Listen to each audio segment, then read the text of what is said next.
Graça e paz. Quero agradecer aos irmãos pelas orações. Eu andei aí meio troncho, mas já vamos caminhando. É bom a gente passar pelo vale da sombra da morte, porque tu estás comigo, e a tua vara e o teu cajado me consolam. É bom a gente saber da nossa finitude.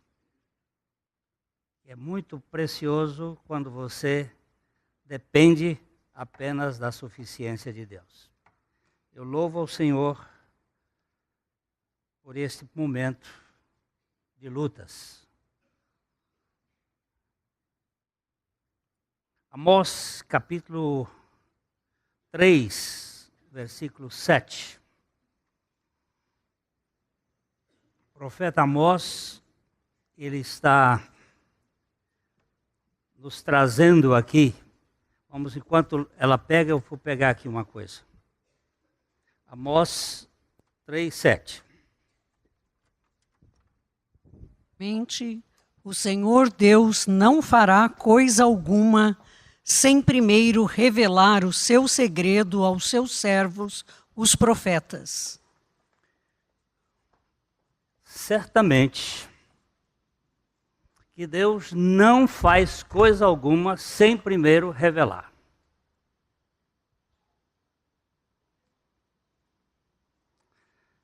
Isto é muito claro. Que Deus não nos surpreende com nada que Ele primeiro não esclareça, não revele. Para que nós não fiquemos apavorados,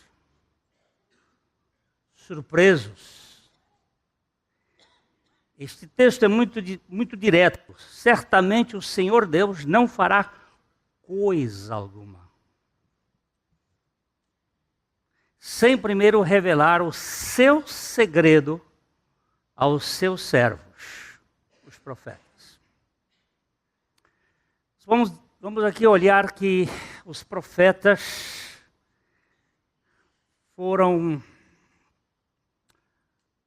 encerraram a sua missão em João Batista. Havendo Deus outrora falado, muitas vezes, de muitas maneiras, aos pais, pelos profetas, agora, o escritor aos Hebreus está colocando um tempo. Agora ele nos falou pelo Filho, a quem constituiu herdeiro de todas as coisas. O Filho é a linguagem final e cabal de Deus para nós. Mas os profetas foram instrumentos de Deus para falar do Filho e da vinda do Filho, tanto da primeira como da segunda vinda do Filho. As profecias são as pegadas do Deus da história na história do povo de Deus. Não há, portanto, acidentes ou improvisos na trajetória do povo escolhido de Deus, seja Israel ou seja a igreja. São expressões da revelação de Deus ao mundo. Então não existe essa possibilidade de um acontecimento acidental. As profecias são as ferramentas exatas para firmar a convicção do povo de Deus.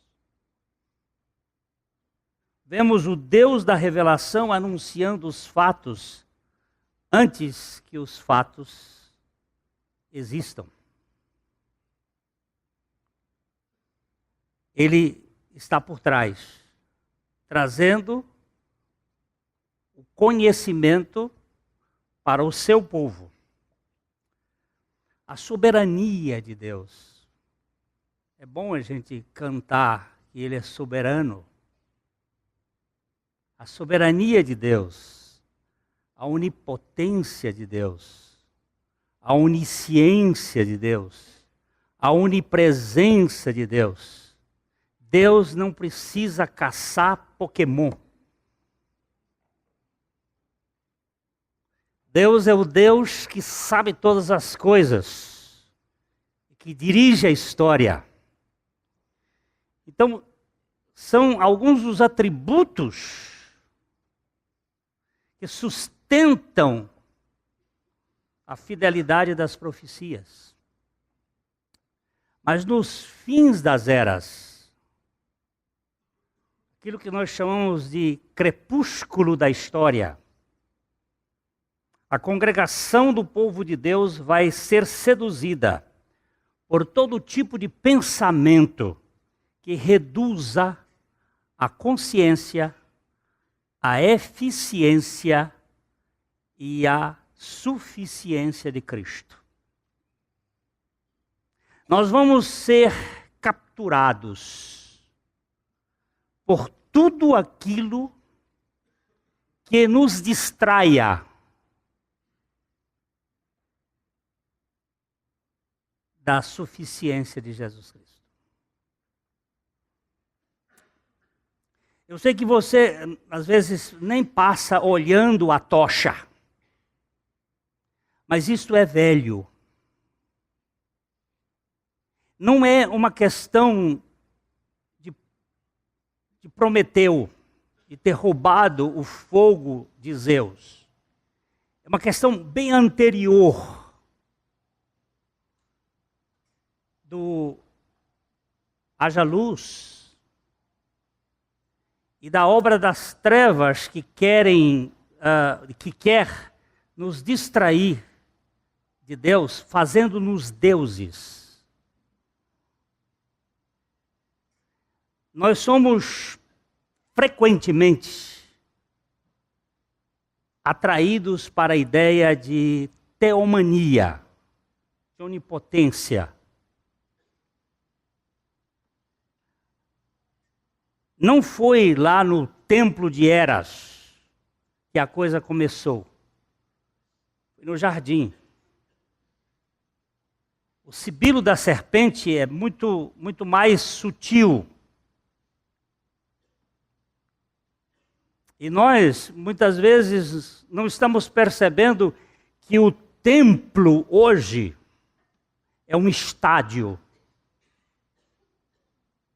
E que o ídolo hoje é o Phelps.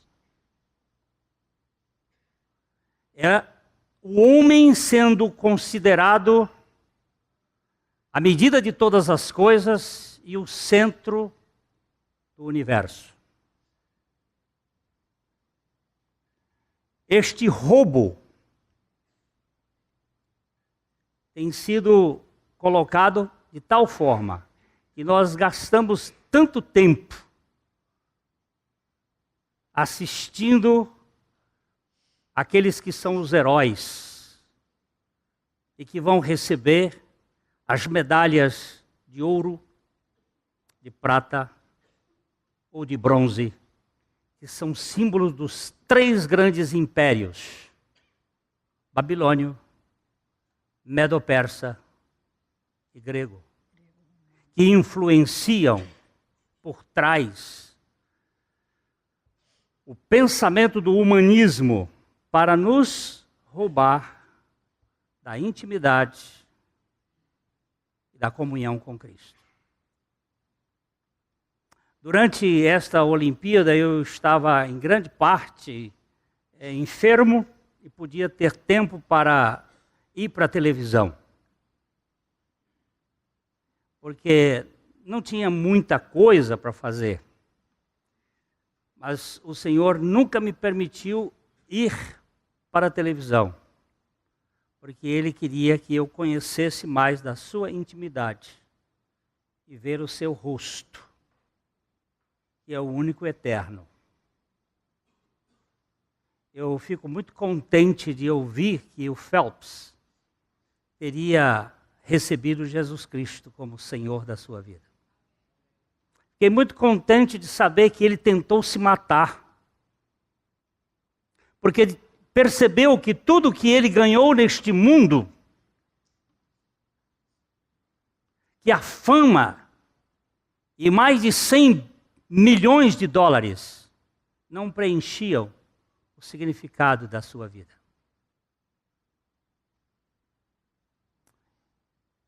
E foi um jogador de futebol americano cristão que foi anunciar Jesus para Phelps. Pediu para ele ler um livro do Rick Warren. E ele disse: ao ler esse livro eu vi que tinha propósito para a minha vida em Cristo. Não sei o quanto de verdade tem nisso, apenas li o que foi dito. Mas isto, pelo menos, fala de que neste mundo nada tem significado se Jesus não for o sentido da vida.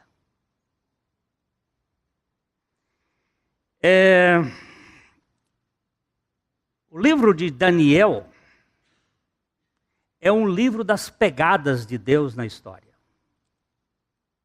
A gente vê os passos de Deus no livro de Daniel, na vida do seu povo Israel, apontando para o advento de Cristo e o estabelecimento do seu povo, a igreja de Deus.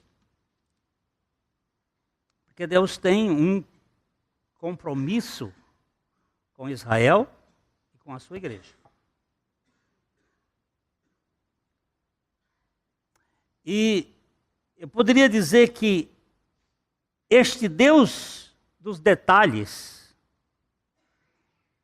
ele coloca um capítulo 11 de Daniel com tantas minúcias, séculos antes de qualquer coisa acontecer. Porque nada que acontece nesse mundo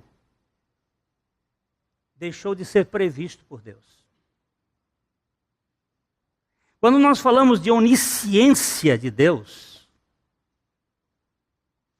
nós não aceitamos esta teologia do processo que Deus não sabe e está aprendendo. Como ensinam alguns teólogos. Nós entendemos que Deus tem tudo em suas mãos. Ele sabe de tudo antes que tudo aconteça. Então, no tempo do crepúsculo, nós iríamos ser atacados com toda coisa que nos tente distrair da pessoa de Jesus Cristo. E este povo, que se chama pelo nome do Senhor, mas que não é o povo do Senhor, porque há muitos que dizem: em teu nome expulso demônios, faço profecias, faço milagres. E o Senhor diz: eu nunca conheci você. Ele não disse: eu não conheço vocês. Eu nunca conheci vocês. Então nós precisamos entender que Deus, Ele anda na história. Mas só quem é povo de Deus vê as pegadas de Deus na história. Ontem nós estivemos no casamento da Késia e do Gui, E o texto que eles colocaram no convite foi aquele de 1 Coríntios capítulo 2, verso 9. Aquilo que o olho não viu, o ouvido não ouviu, e não subiu ao coração do homem, são as coisas que Deus preparou para os que o amam. E nós só podemos dizer que amamos a Deus porque Ele nos amou primeiro. Nós não amaríamos a Deus se Ele não tivesse nos amado. Nós não o buscaríamos se antes Ele não nos tivesse buscado. A Bíblia diz que não há ninguém que busque a Deus, nenhum sequer. E se hoje eu o busquei é porque Ele se tornou perto. Buscai ao Senhor enquanto está perto, enquanto Ele ficou perto, enquanto Ele veio ao meu encontro. Não de encontro, ao encontro. Porque algumas pessoas dizem que Deus veio de encontro. Se veio de encontro, veio para trombar. Não, Ele não veio de encontro, Ele veio ao encontro. Ele veio nos buscar. E hoje, eu só o quero porque Ele me quis. Eu só o busco porque Ele me buscou. Eu só o amo porque Ele me amou. E Ele nos revela coisas que nós não saberíamos se Ele não tivesse revelado isso ao seu povo. Mas o tempo do fim será um tempo de indiferença, de mornidão. O amor esfriaria ou esfriará de quase todos. De inconsistência, de superficialidade, mas de soberba. Porque a igreja de Laodiceia, vamos dar uma olhada em Apocalipse capítulo 3, os versículos 15 a 17, que é a nossa igreja, não só a primeira de Londrina, mas a igreja de Londrina, do Paraná, do Brasil, do mundo. A igreja hoje, no mundo, é uma igreja abastada. É uma igreja que tem recursos maravilhosos. E tem quase tudo. Só não tem Jesus. Conheço as tuas obras, que nem és frio nem quente. Quem dera fosses frio ou quente. Assim, porque és morno e nem és quente nem frio, estou a ponto de vomitar-te da minha boca. Pois dizes, estou rico e abastado, e não preciso de coisa alguma. E nem sabes que tu és infeliz, sim, miserável, pobre, cego e nu. Este é o contexto da igreja de Laodiceia. Laodiceia. Laos é povo.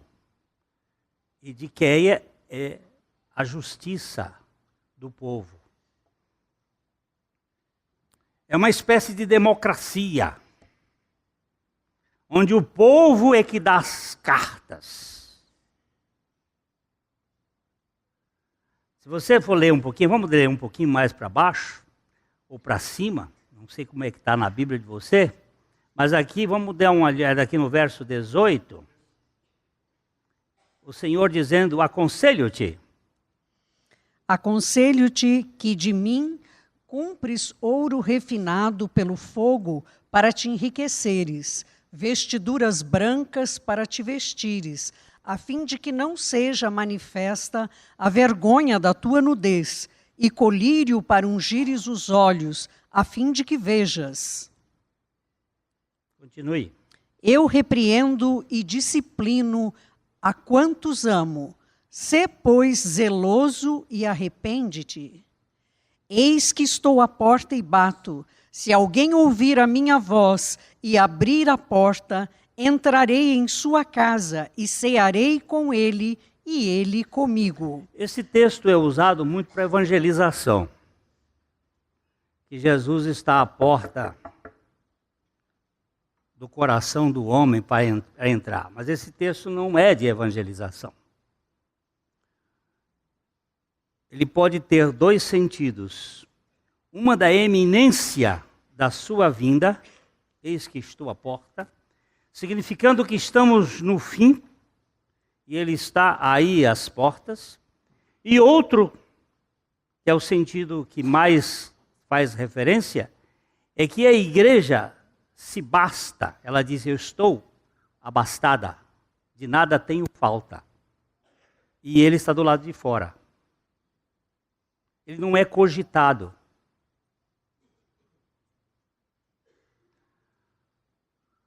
As nossas orações são espécies de mandar Deus fazer as coisas que nós queremos. E que Ele faça. Ele diz que Ele está à porta.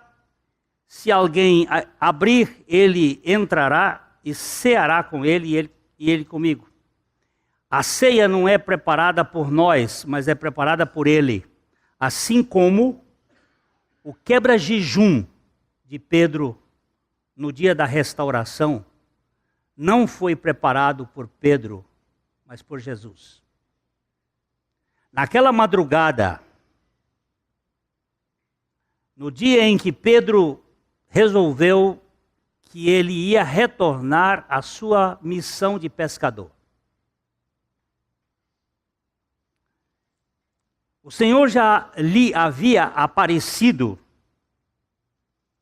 depois da ressurreição, pelo menos 2 vezes. Mas Pedro estava realmente desiludido, porque ele havia negado o Senhor 3 vezes. E ele conseguiu capturar o coração dos outros pescadores, e mais, eram 7 ao todo, o número dos discípulos de Jesus, que foram cooptados, foram roubados por Pedro, dizendo, vou pescar, chega.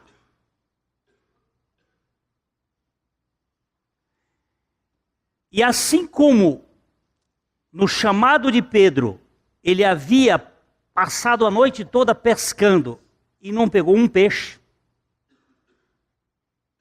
e Jesus apareceu na praia logo no começo do ministério, e ele disse, joga a rede para o lado direito. Lembre-se que Jesus sempre manda jogar para o lado direito. É no mínimo curioso. Por que não pelo lado esquerdo?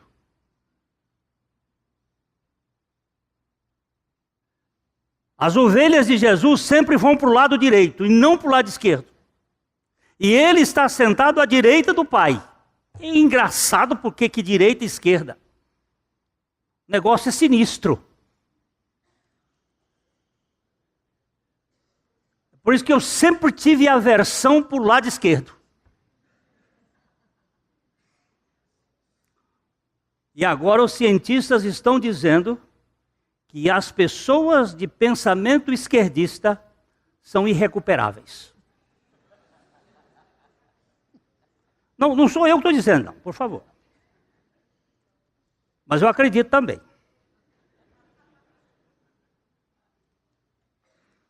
E Jesus achou Pedro num fracasso, porque passou a noite toda pescando e não pegou um peixe. E o Senhor disse, lança a rede para o lado direito. E foi uma pescaria volumosa, a ponto das redes estarem se rompendo. Foi assim que começou o ministério de Pedro. E ele disse: o Senhor afaste-se de mim, porque eu não sou apenas um pescador, eu sou um pecador. E Jesus, que veio buscar pecadores e não pescadores, colocou Pedro no seu ministério e Pedro o traiu, o negou. Mas Jesus, que começou a boa obra, ele não fica no meio da estrada. Ele vai completar. E naquela noite que Pedro resolveu tomar essa iniciativa de largar o ministério de pescar gente para ir pescar peixe, o Senhor lhe aparece na madrugada, depois de uma noite inteira de fracasso, e manda jogar as redes para o lado direito.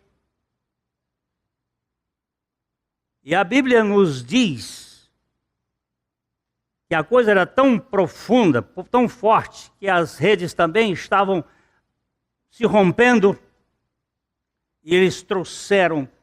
Mas quando eles chegaram na praia, havia um quebra-jejum preparado. Havia peixe. Se eles não pescaram nenhum peixe, quem pescou aquele peixe? E havia pão. Porque quem traz a ceia para satisfazer o homem não é o homem, é Jesus. Ele é o pão que desceu do céu para nos satisfazer.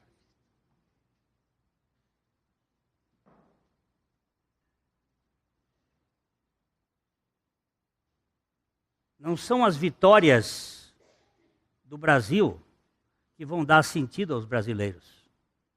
É a vitória de Jesus que vai dar sentido ao seu povo, ao povo de Deus. Mas a igreja desse tempo é uma igreja fria, ou melhor, é uma igreja morna, não é fria. Quando nós completamos 35 anos de ministério aqui nesta comunidade,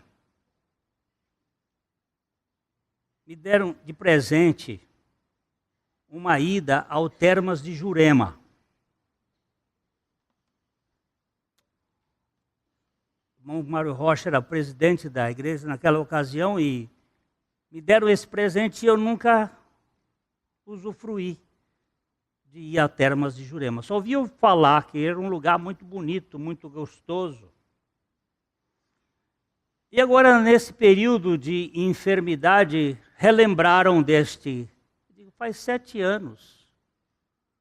Depois de 7 anos de trabalho, Jacó ganhou Lia e não Raquel. Teve que passar mais 7 anos para ganhar Raquel. Mais 7 anos para ir no Termas de Jurema. Vamos lá. Que coisa maravilhosa. Nunca imaginei um lugar tão gostoso. Aquelas águas tépidas, calientes, gostoso.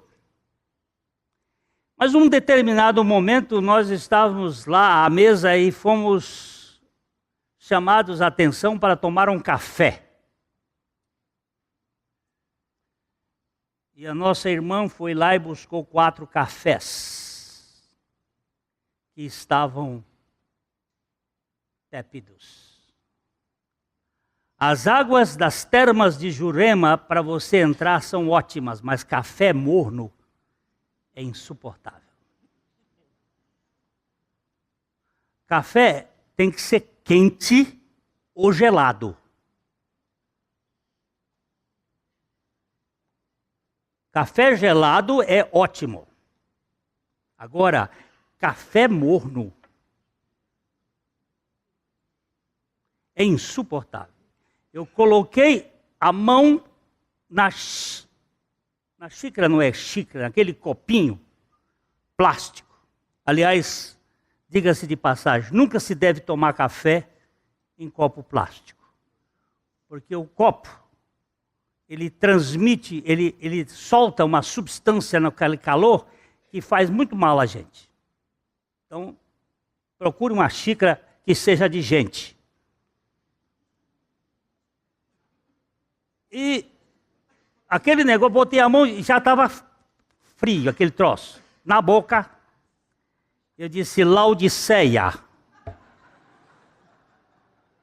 Insuportável. Insuportável. Isto significa uma igreja que não conhece a grandeza da onisciência, da onipotência, da onipresença, da soberania do Deus que dirige a história em todos os aspectos e que não há acidentes.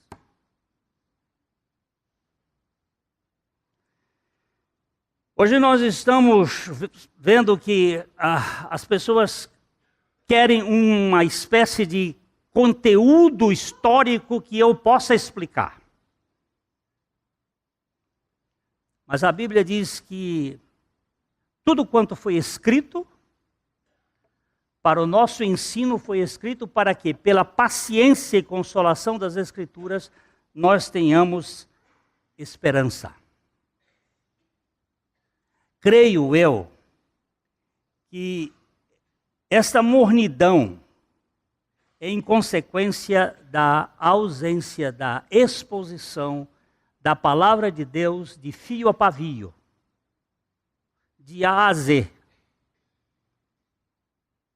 Muitas vezes não sabendo explicar, mas isso aqui que está dito é a palavra de Deus.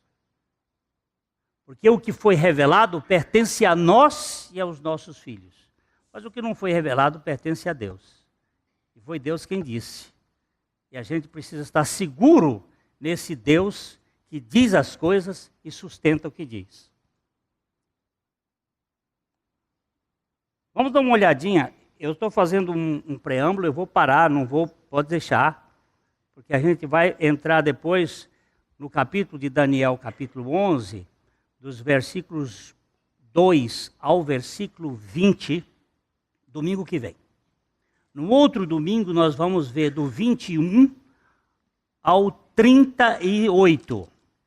Depois nós vamos ver do 39 até o final e terminamos depois no capítulo 12, vendo porque essa é uma profecia só. Eu estou fazendo um pano de fundo para que a gente possa entender que nada do que está ali, apesar de a gente ter que fazer não minuciosamente, mas generalizadamente, que Deus está dando as pistas do que vai acontecer no mundo. Eu estava olhando um pouco das notícias da Olimpíada e comparando com Antíoco Epifânio, como ele fez isso em Jerusalém, quando ele construiu o ginásio e colocou o deus Zeus dentro do templo e sacrificou a porca lá no templo. E vocês podem entender por que Jesus foi para Bânia, lá para a região de Cesareia de Filipos, para chamar a atenção dos discípulos a respeito do seu ministério, porque aquilo ali foi exatamente o local onde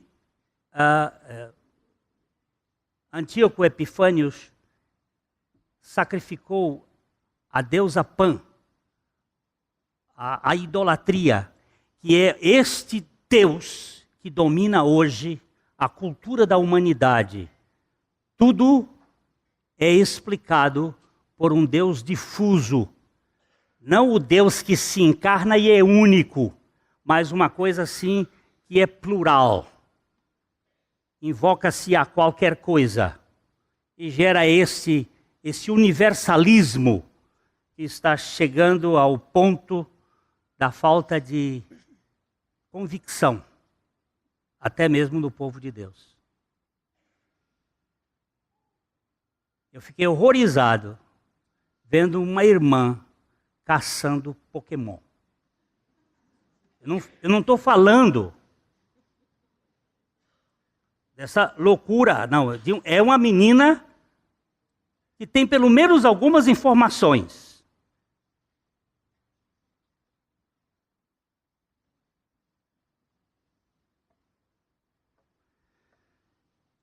2 Timóteo, capítulo 4, versículos de 1 a 5.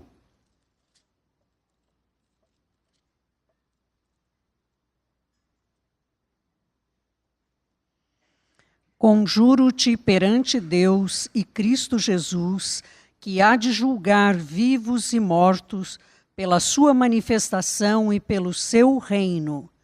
Prega a palavra, insta, quer seja oportuno, quer não, corrige, repreende, exorta com toda longanimidade e doutrina, pois haverá tempo em que não suportarão a sã doutrina. Pelo contrário, cercar-se-ão de mestres segundo as suas próprias cobiças, como que sentindo coceira nos ouvidos, e se recusarão a dar ouvidos à verdade, entregando-se às fábulas. Tu, porém, sê sóbrio em todas as coisas, suporta as aflições, faze o trabalho de um evangelista, cumpre cabalmente o teu ministério. Vamos voltar aí. O verso 1. Ele está dizendo neste verso, conjuro-te. Essa palavra aqui é uma espécie de vida ou morte. Eu estou fazendo um juramento. É um pacto. Conjuro-te perante Deus e Cristo Jesus, que há de julgar vivos e mortos pela sua manifestação e pelo seu reino. Conjuro-te, Timóteo, meu filho, Timóteo, meu filho na fé. Vamos fazer um pacto aqui de vida e morte. Diante de Deus e de Jesus Cristo. O que é? Verso 2. Prega. Keruxon ton logon. Essa é a palavra mais importante. Prega a palavra. Não é explique a palavra. Não é ensine. Porque tem coisas que nem você nem eu vamos conseguir entender. Mas é a palavra. Prega a palavra. De onde? De Gênesis 1 a Apocalipse 22, 21. Prega a palavra. Quer seja insista, quer seja oportuno, quer não, corrige, repreende, exorta, com toda o elástico, a longanimidade, mas peraí. Mas também com toda a certeza, com toda a doutrina.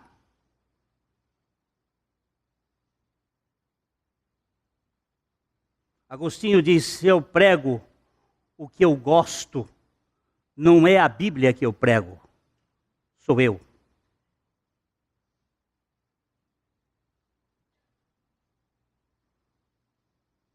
Com toda a longanimidade e doutrina. Verso 3. Pois haverá tempo. Este tempo, talvez aqui esteja muito claro o tempo do fim em que não suportarão a doutrina sadia, sã, de Deus, por Deus e para Deus. Pelo contrário, cercar-se-ão de mestres segundo as suas próprias concupiscências, cobiças, desejos,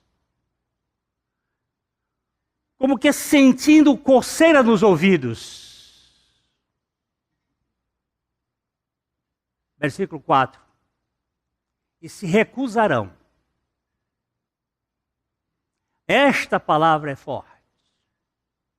É uma resistência a dar ouvidos à verdade, entregando-se aos mitos, às fábulas,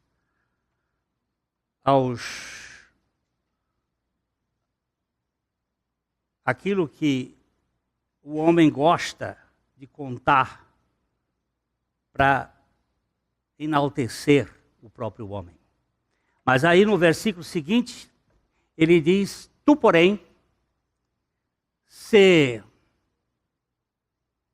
lúcido, não embriagado, sóbrio em todas as coisas, suporta as aflições, porque isso vai gerar, faze o trabalho de um anunciador da boa nova de Cristo e cumpre até o fim o teu ministério. Não desista.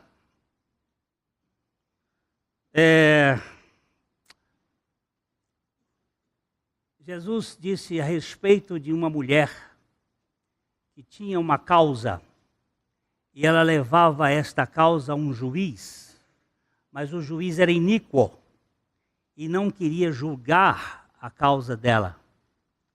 E aquela mulher insistia. De dia, de noite, ela ia lá importunar o juiz, e o juiz, para não ser importunado, resolveu e disse: para que esta mulher não volte outra vez aqui e me importune, eu vou julgar a causa dela. E Jesus faz uma declaração, no mínimo, curiosa. Ele diz assim: não fará Deus justiça aos seus escolhidos, que a Ele clamam de dia e de noite, embora pareça demorado em defendê-los? Digo-vos que depressa lhe fará justiça.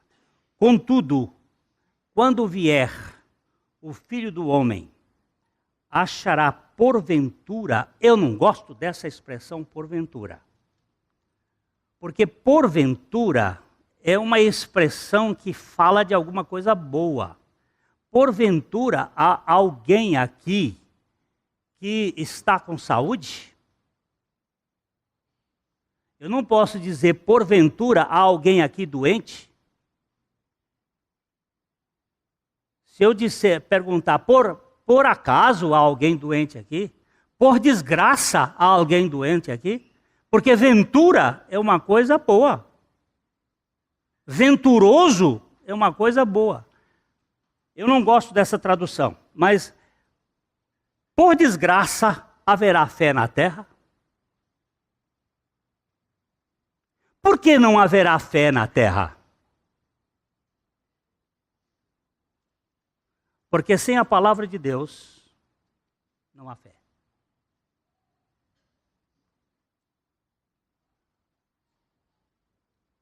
É isto que nós precisamos. É da palavra de Deus em seu todo, como ela foi escrita. Eu gosto quando Pilatos colocou uma frase em cima da cabeça de Jesus na cruz. Mandou botar uma placa: Jesus, Rei dos Judeus. E mandou escrever isto em aramaico ou hebraico, em grego e em latim. Mas quando os judeus olharam aquilo e disseram: não, ele disse que é o rei dos judeus, muda a frase. E o Pilatos disse: o que eu escrevi, escrevi.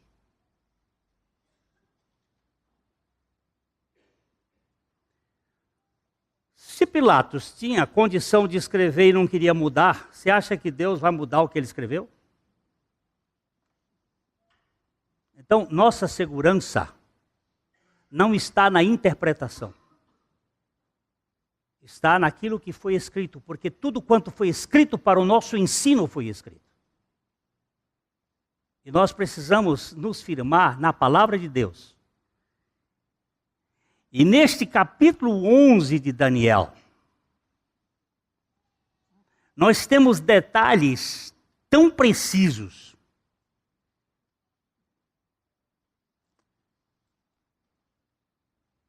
São coisas assim que às vezes a gente fica olhando. Os reis persas, que reinaram até Alexandre. Hoje eu fiquei tão, assim, dando graças a Deus como a Bíblia ela tem esses detalhes. Eu já estou terminando. Alexandre o Grande, ele estava conquistando tudo.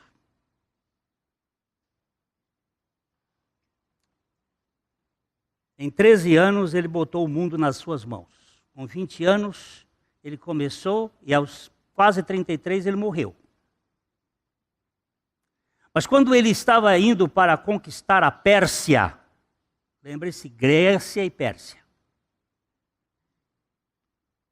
Ele estava indo, ele fez uma pequena volta, porque nós vamos entender por que está esse negócio do Levante, da Síria, e Israel, e Irã, e Iraque. Hoje, isso é coisa nova?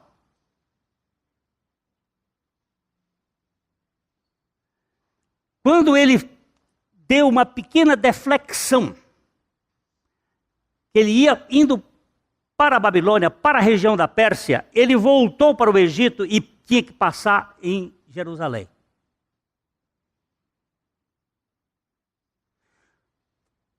Quando ele meteu o cavalo para ir no rumo de Jerusalém, ele ia atacar a cidade. O sumo sacerdote Josué juntou um grupo de 70 sacerdotes e saiu, abriu a porta da cidade de Jerusalém e saiu em direção, ficaram em pé à frente do Monte Moriá. E Alexandre, montado no seu bucéfalo, desapiou do cavalo. E chegando na frente do sumo sacerdote, se curvou. E o seu general disse: Imperador, por que o senhor se curvou diante do homem? Ele disse: eu não curvei-me diante dele. Eu curvei-me diante do Deus dele. Porque esta noite eu tive um sonho. Isso quem conta é Flávio Joséfos. Ontem eu tive um sonho. E eu vi este homem vestido com essas roupas. E o Deus dele dizendo: tu vencerás.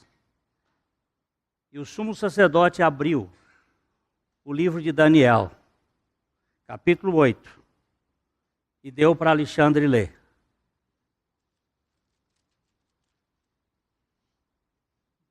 Nesse livro de Daniel, mostra que os gregos conquistariam a Pérsia.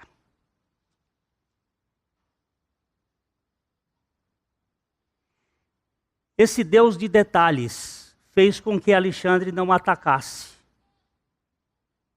Jerusalém. Porque ele tem propósitos.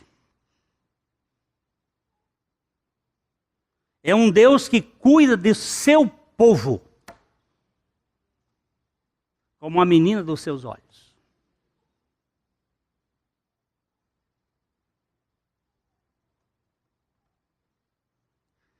Por estas e outras coisas que eu acredito, queridos irmãos, que o Senhor vem buscar o seu povo.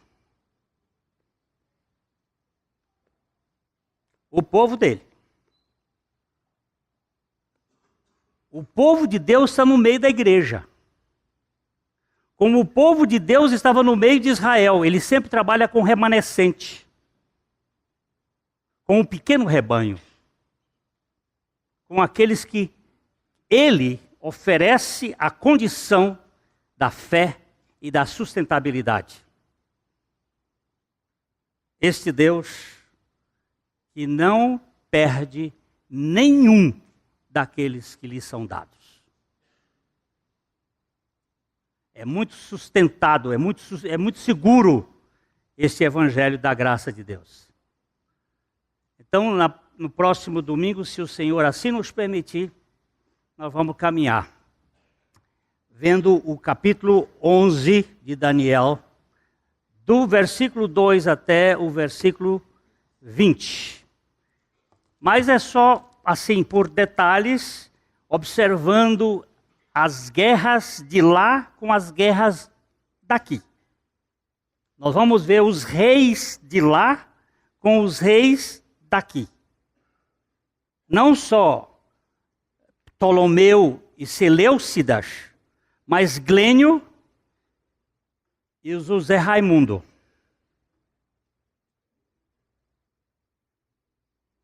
Nós temos uns reizinhos dentro de nós. E estes reizinhos continuam imperando no mundo de hoje. E a cruz é o único lugar de desbancar rei. Só o Senhor Jesus pode fazer esse milagre.